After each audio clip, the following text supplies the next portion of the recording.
লা ইলাহা ইল্লাল্লাহ লা ইলাহা ইল্লাল্লাহ লা ইলাহা ইল্লাল্লাহ লা ইলাহা ইল্লাল্লাহ লা ইলাহা ইল্লাল্লাহ লা ইলাহা ইল্লাল্লাহ লা ইলাহা ইল্লাল্লাহ লা ইলাহা ইল্লাল্লাহ মুহাম্মাদুর রাসূলুল্লাহ সাল্লাল্লাহু আলাইহি ওয়াসাল্লাম। মহান জাতি পাকের শুকর, যিনি আমাদেরকে পূর্ব বিহার তালিমুল কোরআন নুরানি হাফিজিয়া মাদ্রাসা তিনখানার 29তম বার্ষিক মাহফিলে আসার জন্য তৌফিক দিয়েছেন। এই জন্য আমরা সকলে পড়ি আলহামদুলিল্লাহ, হামদান শুকরান কাসীরান তাইয়িবান মুবারাকান ফি ইয়া রাব্বি কামা ইয়ানবাগি লিজালালি ওয়াজহি ওয়াল আযীমি সুলতানি। নবী মুহাম্মদুর রাসূলুল্লাহ সাল্লাল্লাহু আলাইহি ওয়াসাল্লাম প্রতি দরুদ, ইসলামের সকল শহীদদের রূহের মাগফিরাত কামনা করে আপনাদের সামনে মহাগ্রন্থ আল কোরআন থেকে 2-4টি কথা বলার চেষ্টা করব। ওমা তাওফীক ইল্লা বিল্লাহ। আল্লাহ যদি তৌফিক দেন কথা বলা যাবে, আর আল্লাহ তৌফিক না দিলে কথা বলা যাবে? আমরা যারা আজকে মাহফিলে আসছি, মাহফিলে আসার সুযোগ দিয়েছেন কে? কে দিয়েছেন? আল্লাহ। সবাই বলেন কে দিয়েছেন?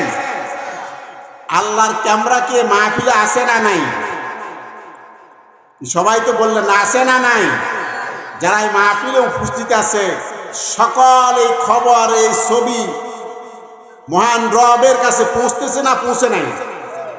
আমরা যারা এখানে নাই তাদের ছবি কি যাবে? তাহলে রহমতের ফেরেশতারা যে মাহফিলকে ঢেকে রেখেছে, আমরা সেই ছায়ার মধ্যে সবাই আজকে অবস্থান করতেছি। এই জন্য সবাই আবার পড়েন আলহামদুলিল্লাহ। আমাদের এই মাহফিল এই এলাকার জন্য একটা রহমত, এলাকার জন্য একটা কি, এই মাদ্রাসার কারণে প্রতি বছর আমাদের একবার এই ময়দানে আসার সুযোগ হয়। এই মাদ্রাসা এখানে হওয়ার কারণেই প্রতি বছর আমাদের যারা বাবা মা আত্মীয় স্বজন অন্ধকার কবরে চলে গেছে, দাদা দাদি নানা নানি, সকলের জন্য এই মাঠ থেকে কি হয়? দোয়া হয়। যদি এই মাদ্রাসা না থাকলে দোয়ার সুযোগ হতো।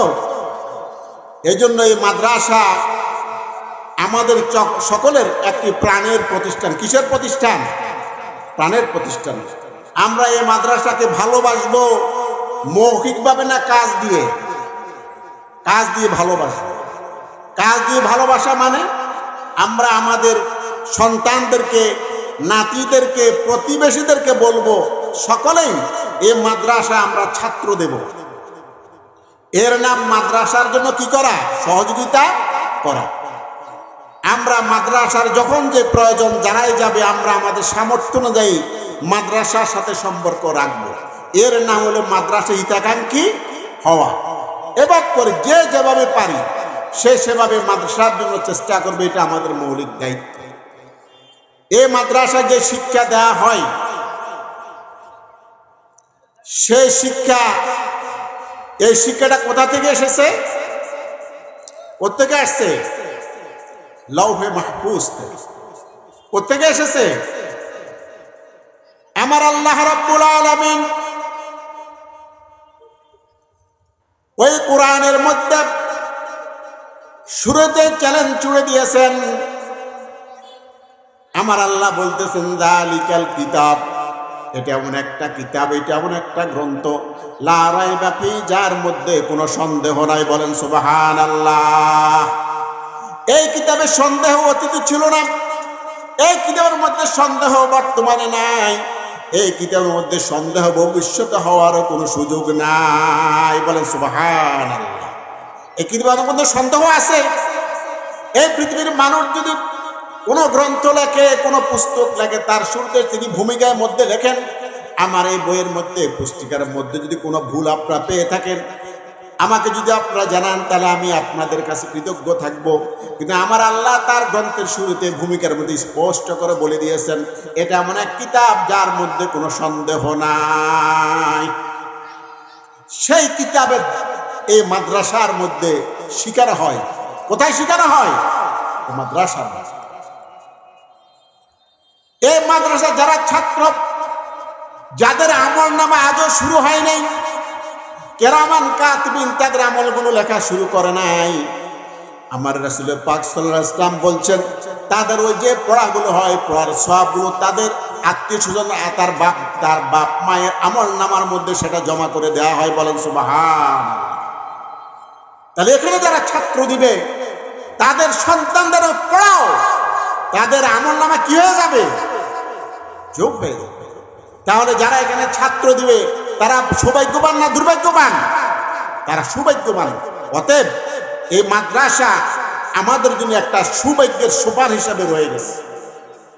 এই মাদ্রাসা যারা প্রতিষ্ঠা করে গেলেন, চেষ্টা করে গেলেন, তাদের যত আত্মীয় স্বজন অন্ধকার কবরে চলে গেছে, আমরা দোয়া করি এই মাদ্রাসার উসিলায় আল্লাহ তাদের সকল আত্মীয় স্বজনের কবর আযাব মাফ করে দিন। সবাই বলেন আমিন।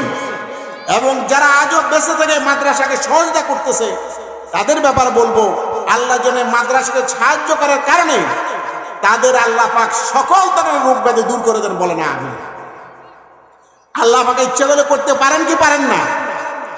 এই মাদ্রাসা একটা মার্কাজ। কিসের মার্কাজ? কোরআনের মার্কাজ। এই মাদ্রাসা একটা মার্কাজ, ইসলামের মার্কাজ। এই মাদ্রাসা একটা মার্কাজ, একটা কোরআনের প্রশিক্ষণের মার্কাজ। এই মাদ্রাসা যারা শিক্ষকতা করে, তাদের প্রতি আল্লাহর বড় রহমত। অত্যন্ত স্বল্প টাকা পয়সা নিয়ে আমাদের মাদ্রাসায় তারা তালিম দিয়ে থাকে। আমাদের এমন লোকও আছে যে যারা একদিন বাজার করলে যা টাকা খরচ করে, এরকম বেতনে অনেক শিক্ষকেরও আছে, পুরো মাসের বেতন। কিন্তু তারা খেদমতের আশায়, নেকের আশায়, সওয়াবের আশায় ত্যাগ স্বীকার করে মাদ্রাসা শিক্ষকতা করে। তারা কি ত্যাগ স্বীকার করেন না? করেন না? অনেক বড় ত্যাগ স্বীকার করেন। আমরা তাদের জন্য দোয়া করব, আল্লাহ যেন তাদের স্বল্প আয়ের মধ্যে বরকত দিয়ে দেন। সবাই বলেন আমিন। এই জন্য আমরা মাদ্রাসার সকলেই সর্ব অবস্থায় সবসময় চিন্তা করবো হিতাকাঙ্ক্ষী হয়ে থাকা। যেহেতু এই মাদ্রাসার যা শিকার হয়, আমার রাসূল বলতেছে খায়রুকুম মান তাআল্লামাল কোরআন ওয়া আল্লামাহু, যে এই মাদ্রাসায় যে তালিমটা দেওয়া সেটা কি তালিম? উত্তম তালিম। কি তালিম? উত্তম তালিম। এই জন্য এই তালিম দেওয়ার জন্য, এই তালিম নেওয়ার জন্য আমরা সকলেই প্রচেষ্টা চালাবো। এটা আমাদের একটা ঈমানি এবং আমাদের মৌলিক দায়িত্ব। আজকের এই মাহফিল থেকে আমি আপনাদের রাসূল পাক সাল্লাল্লাহু আলাইহি ওয়াসাল্লামের জীবনে বহু উপদেশ